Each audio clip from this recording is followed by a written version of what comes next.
I'm Nick Summer. Our top story tonight. This week marks 43 years since a woman was murdered in Monroe, and the cases of 2 other women killed during the same period reveal chilling similarities.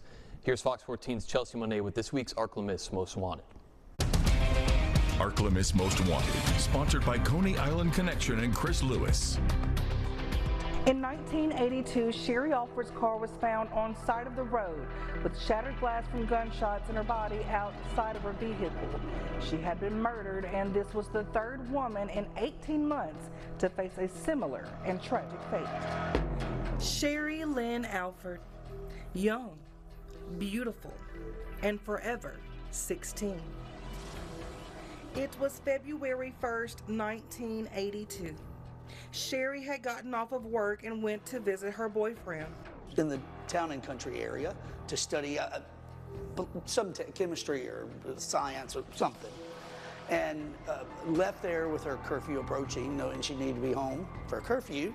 She left there around 11:30, and that 11:30 to 11:57 remains a mystery to this day, and we cannot figure out what all happened in that 27 minutes, but we do know what the end result was.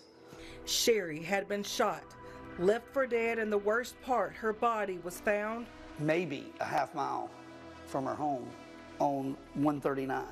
Although Sherry's situation sounds a lot like what Angie Hill and Kathy Wharton had gone through months earlier, something was different. The initial investigation indicated Sherry had been shot twice, and according to investigators, the shattered glass discovered on the scene is consistent with the theory that Sherry was first shot before she stopped her car, one of those bullets striking the watch on her wrist. At 11:57, because her watch on her left wrist had quit working.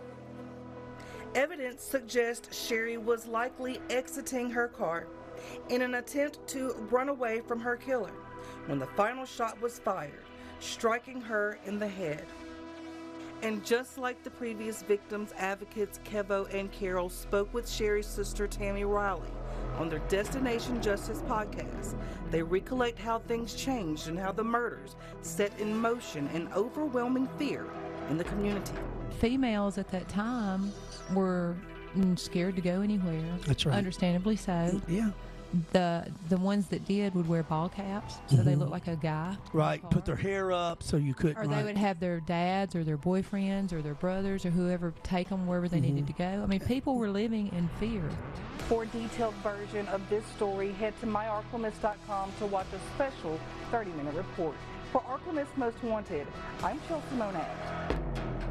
For local fugitives that have been captured, pick up a copy of the Justified newspaper at your local convenience store.